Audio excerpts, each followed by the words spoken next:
एक बहेलिया शिकार करने चला। चलो आज कोई शिकार करेंगे। अपना धनुष बाण लेकर के जैसे ही वन में शिकार करने गया तो उसको एक मृग दिखाई दिया।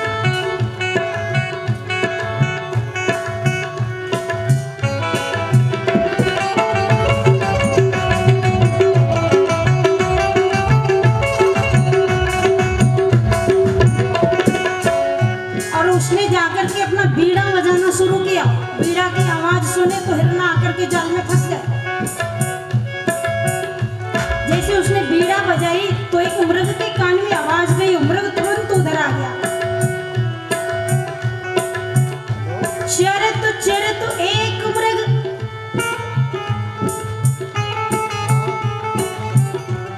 चरे तो एक मृग यहाँ निकला उस ओर। प्रेम सुनने लगा बीड़ा की घनघोर।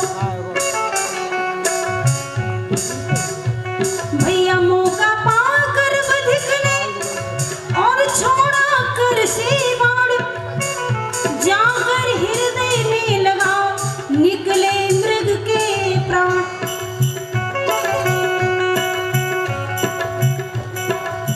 हिरणा के हृदय में जब बाण लगा तो उसने जान लिया कि मैं मर गया। उसने उस मारने वाले पहेलिये से कहा भैया मैं तो मर रहा हूँ लेकिन अंत समय में मेरी बात का ध्यान रखना, मेरी एक बात पूरी कर देना। बोले क्या?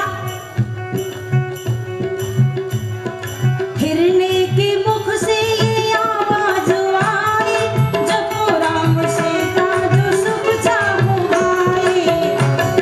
मुख से ये आवाज आई, जपो राम सीता जो सुख चाहो आए।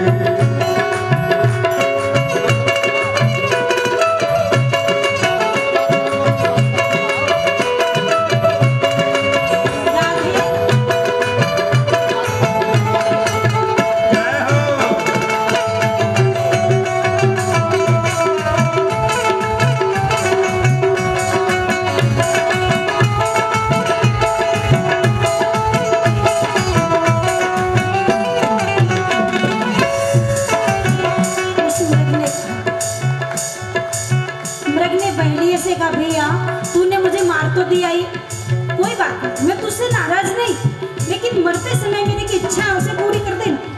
क्या? बहुत सुंदर कहा उसने।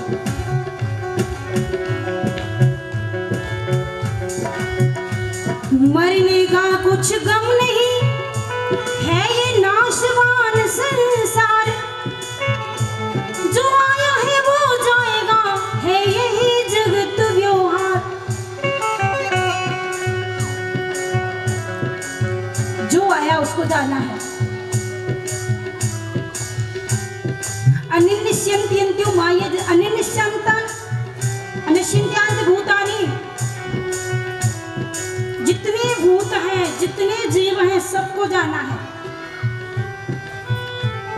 अहन्यहं भूतानि गच्छन्ति मानयं शेषास्तर्तुमश्यन्ति किमश्चर्यं मतः परम्।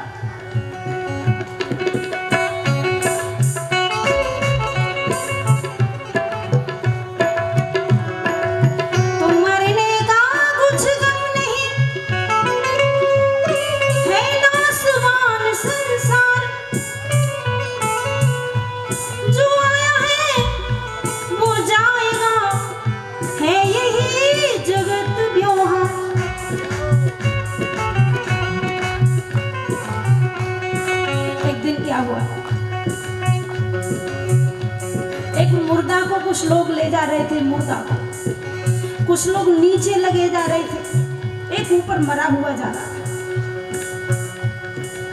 तो कुछ लोगों ने कहा भैया ये क्या हो रहा है, ये कौन जा रहा है? तो एक संत निकले और संत ने कहा कि मुर्दे को मुर्दे ले जा रहे हैं, मुर्दे को मुर्दे ले जा रहे हैं। कुछ लोगों ने कहा बाबा तुम्हें बोलने की अकल नहीं है, जो मर गया वो तो मर ही गया, मतलब जिंदा वालों को भी मुर्दा बता रहे हो। संत ने कहा भैया है तो मुर्दे ही।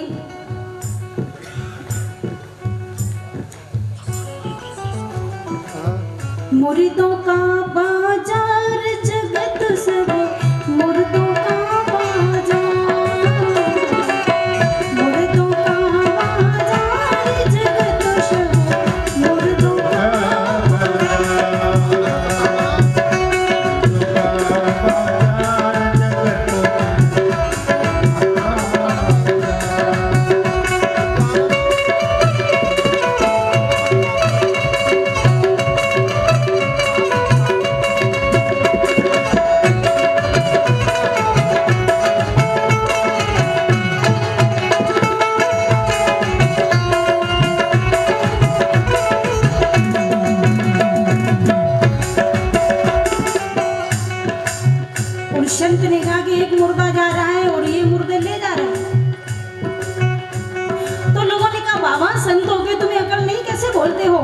संत ने कहा भैया क्या हुआ, सही तो बोल दिया। बोले ये कैसे मुर्दे हैं, अरे मुर्दा तो एक मरा हुआ है। तो संत ने कहा भैया ये वर्तमान का मुर्दा है और ये भविष्य के मुर्दे हैं तो मुर्दे ही। ये जो मर गया ये वर्तमान में मुर्दा है, लेकिन ये जो जा रहे हैं ये भी मुर्दे हैं, ये भविष्य के मुर्दे हैं और कुछ भूत के मुर्दे हैं।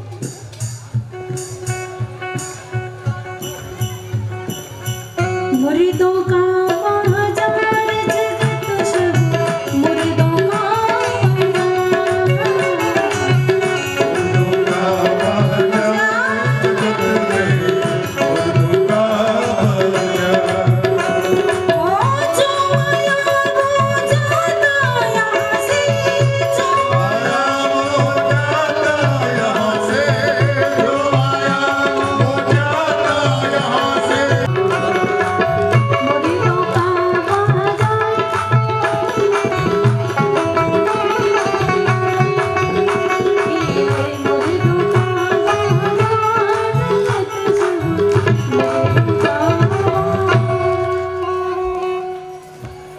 उसको जाना है, संतों का भाव है ये।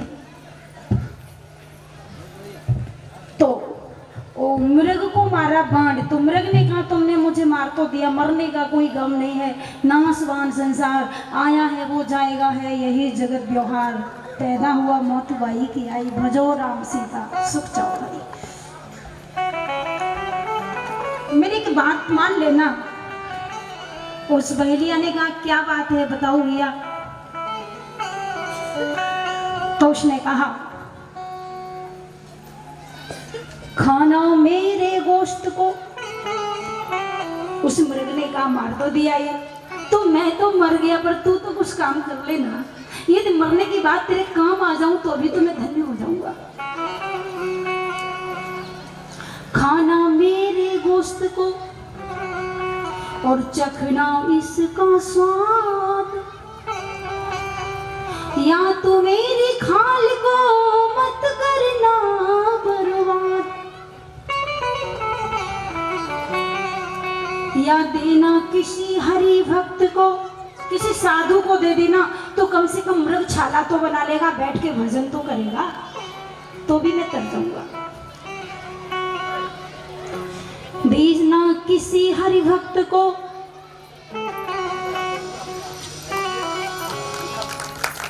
भलाई जपो राम सीता जो सुख चाहो आई।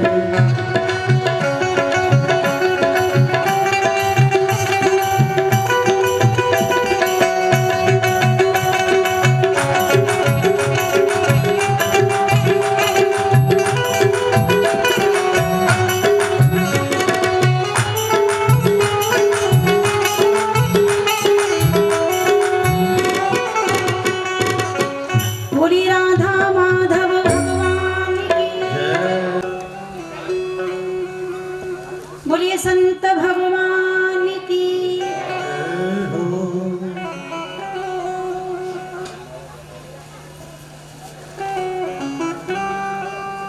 जन्म हो गया।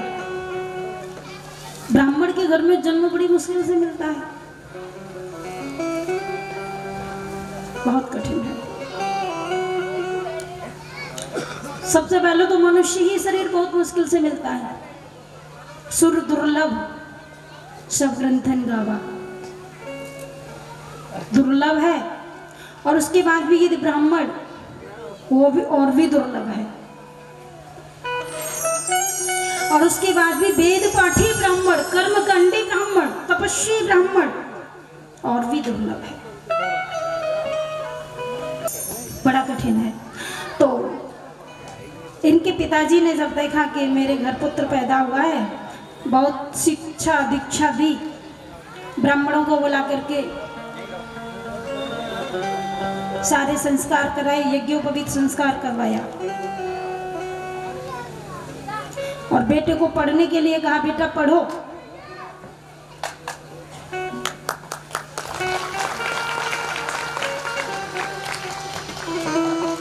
गायत्री मंत्र को सिखाया। ब्राह्मण को गायत्री मंत्र जरूर आना चाहिए, जो लोग नहीं जानते हैं वो सीख लें। वैसे ब्राह्मण तो जानते हैं, तभी तो इतना पचा पाते हैं सबका खाना हजम।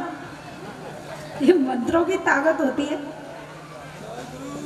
और ब्राह्मण चालाक भी बहुत होता है। ब्राह्मण जितनी बुद्धि किसी में नहीं होती, मन में भले ही कोई रखे रहे।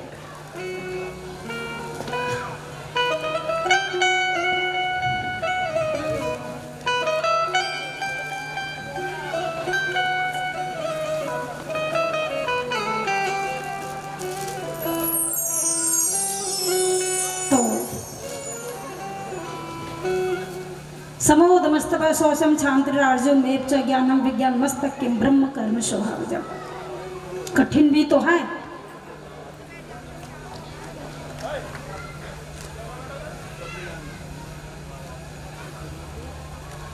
अब कली काल है।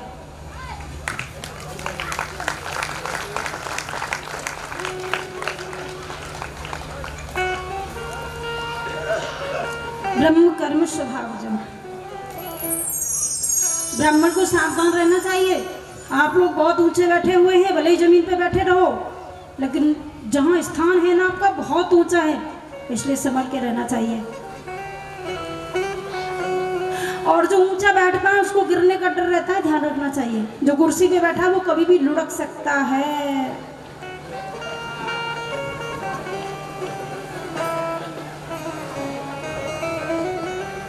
कुर्सी से भी ज्यादा ऊंचे बैठोगे तो और जल्दी लुढ़क सकते हो। और जो नीचे ही बैठा है वो तो बैठा ही, वो कहाँ गिरेगा, वो तो गिरा ही हुआ है। मेरा निवेदन है विशेषकर, अरे अपने ब्रह्मत्व को इतना तीव्र बनाओ, सारी शक्ति तुम्हारे चरणों में माथा आकर के झुका दे। हम ओजस्वी हैं, हम तेजस्वी हैं, हम यशस्वी हैं, तपोनिष्ठ हैं।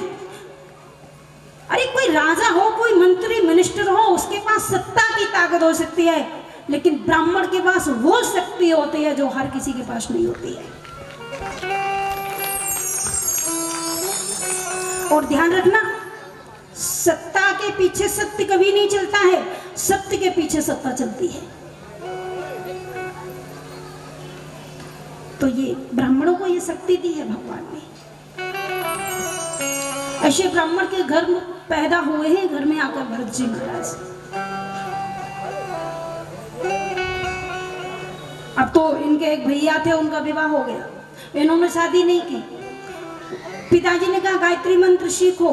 भरत जी ने कहा गायत्री मंत्र सीखेंगे तो कल कहेंगे सत्यनारायण की कथा पढ़ना सीखो, फिर कहेंगे शादी पढ़ना सीखो, फिर कहेंगे जजमान सिधार गए तेरे भी करके आओ, तो हमारी तो जिंदगी बर्बाद हो जाएगी।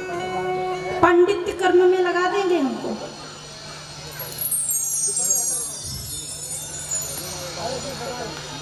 क्यों करें इस काम को? जैसे तैसे तो झंझट छूटा है, भजन करेंगे भगवान का।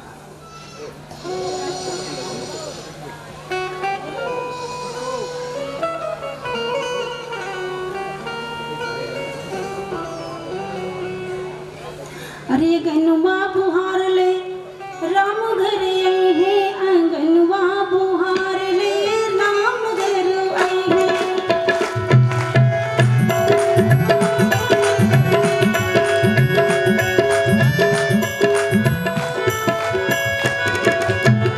राम घर ओ राम घर, राम घर ओ राम घर, आंगनवा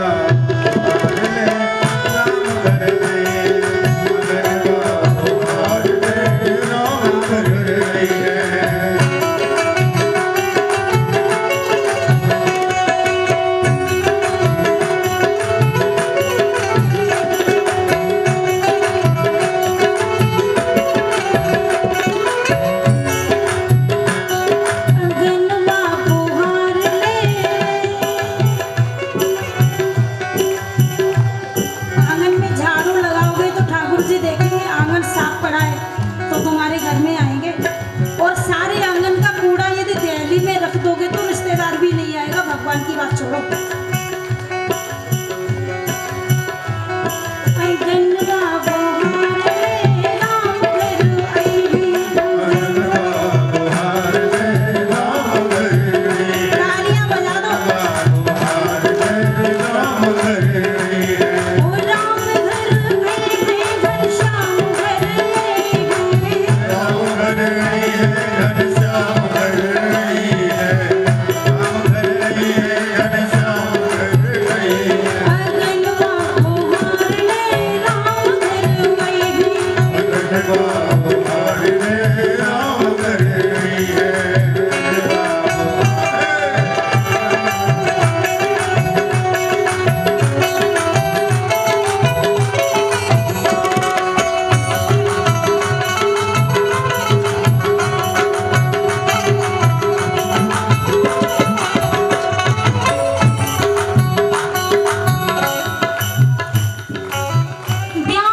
कल प्रकट होंगी। सायंकाल की बेला में आप लोग बहुत सुंदर दृश्य देखेंगे। बधाई होगी।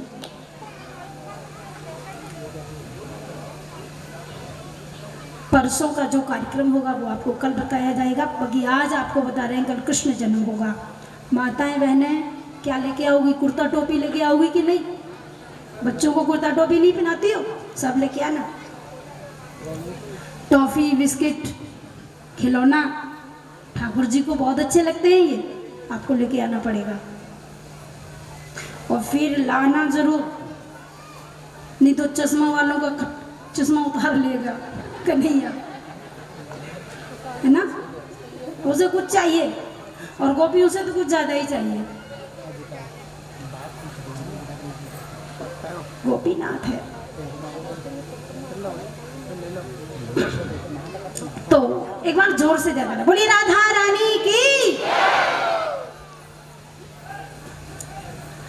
भरत जी ने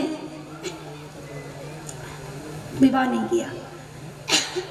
इनके पिताजी ने कहा शादी करनी पड़ेगी, मना कर दिया। वृत्ता इंद्रियार्थेश प्रशांत आत्मा जितेंद्रिय, हम विवाह नहीं करेंगे। क्यों? अधिष्ठा सर्वभूतानां मैत्र है करुण एच निर्ममो निरहंकार है समदुख क्षमी। नितांत त्यागी बन के रहेंगे, भजन करेंगे, मस्त रहेंगे।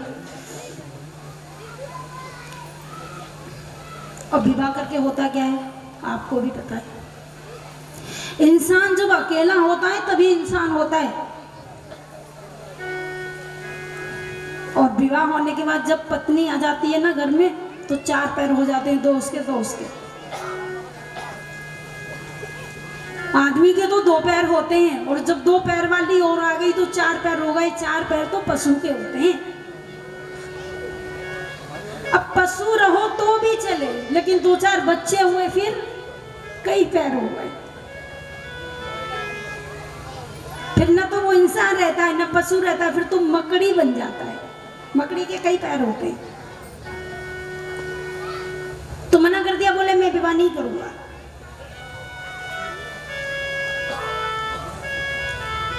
और विवाह करने के बाद होता भी क्या है,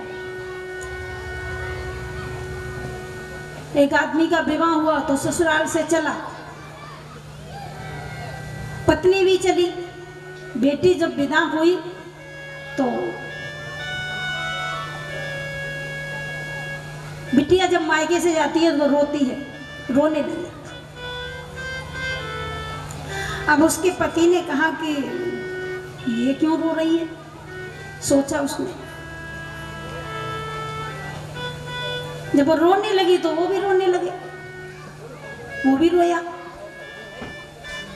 पत्नी ने सोचा बड़ा अजीब आदमी है, ससुराल में थुका रहा है, रो रहा है। आधे रास्ते पर जब पत्नी के साथ दोनों जब वो चले तो उसकी पत्नी ने पूछा कि ये बताओ तुम क्यों रोई?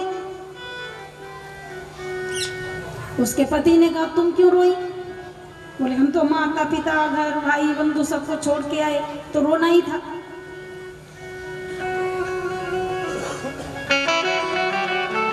तो उसके पति ने कहा कि रोना था तो ये बताओ आज ही रोई हो या फिर रोती रहोगी? ये आज ही रोना था। उसकी पत्नी ने कहा पागल हो गए हो क्या? अरे शादी होती है तभी रोते हैं, फिर थोड़ी रोएंगे। तो पति ने कहा कि ऐसा है तुम आज ही रोई हो, अब तुम हमारे साथ चल रही हो, अब हमें तो जीवन भर रोना पड़ेगा, इसीलिए सोचा आज से ही रोना शुरू कर दें। रोने की प्रैक्टिस तब भी आ जाएगी। और विवाह दो प्रकार का होता है। विवाह होने के बाद यदि होती रहे वाह वाह वाह तब तो विवाह है, और एक ब्याह होता है, ब्याह। एक तो होता है विवाह, कुछ काम करने के बाद वाह वाह वाह बहुत सुंदर। और कुछ ऐसा होता है कि फिर बाद में होती है आ। ये जो आह है ना, ये बड़ी खतरनाक है। क्यों? माया के प्रपंच में आदमी इतना पड़ जाता है कि वो दम ले लेता है गृहस्थी आश्रम का। तो गृहस्थी के चक्कर में, क्यों मकड़ा बना जाए। भरत जी ने कहा मुझे नहीं करना शादी, जंगल में जाके बैठ गए तपस्या करने के लिए।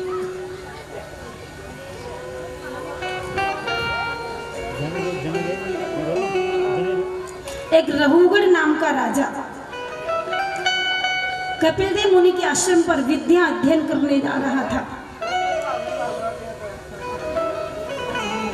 उसकी पालकी में 4 लोग लगे थे, पालकी को ढोने वाले। एक आदमी उसमें से थक गया तो पालकी की चाल जब धीमी हो गई तो रघुगढ़ ने कहा क्या बात है, धीमे धीमे क्यों चल रहे हो। तो 3 लोगों ने कहा कि महाराज एक आदमी थक गया है, ये ठीक नहीं चलता। रघुगढ़ ने कहा देख लो, यदि ये थक गया तो कोई और दिखाई दे बैठा उसको लगा लो, मैं तो राजा हूं, कोई भी मेरी पालकी को ढो सकता है। अब देखा तो जंगल में बैठे थे भरत जी, हट्टे कट्टे मोटे चौखट्टे, खूब खाया पिया था, वर्जन करते थे, बढ़िया तंदुरुस्ती थी। उनको उठा लिया और पालकी के नीचे लगा दिया।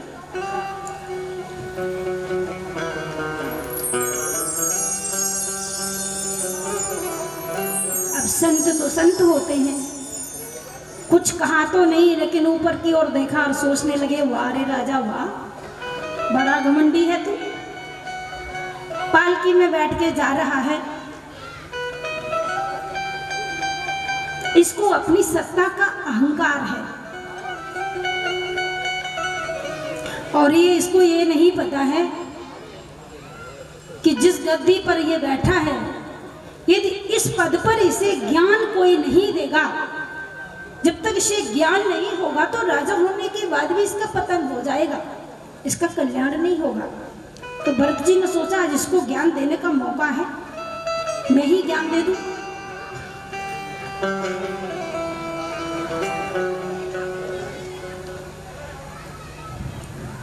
अब भरत जी जब पालकी के नीचे लगे तो चलने लगे, लेकिन संत जब चलते हैं तो कुछ जमीन पर देख के चलते हैं, हमारे पैर से कोई चींटी भी दब के न मर जाए।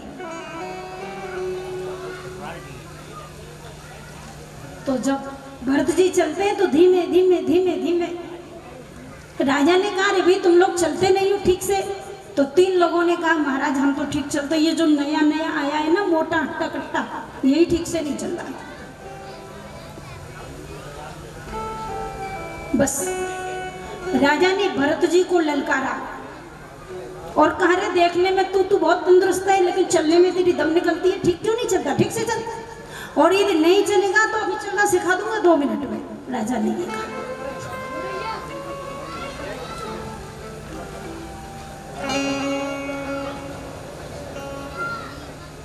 करोमि ते चिकित्साम। रघुगढ़ अहंकार में बोला कि यदि तुझे चलना नहीं आता तो मैं तुझे चलना सिखा दूं। इस पर भरत जी ने बहुत सुंदर जवाब दिया राजा रघुगढ़ को। हम पुरा भरतो नाम राजा, विमुक्त दृष्ट श्रुत संगवंदः, आराधनं भगवती हमानो, मृगो भवं मृगशंगादतार्थः।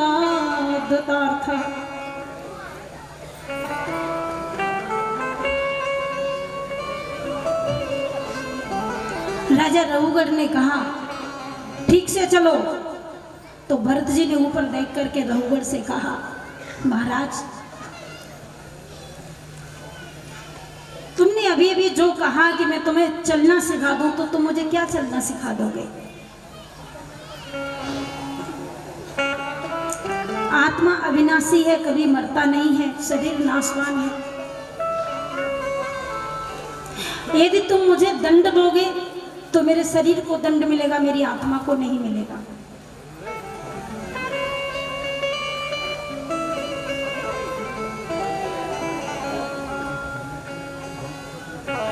तुयोदितं व्यक्तं विप्रलब्धं भर्तु समेष्याददिवीरोहारः गन्तुर्यदेशादधिगम्यमग्वा पीवेति राशौ न विदं प्रवादः।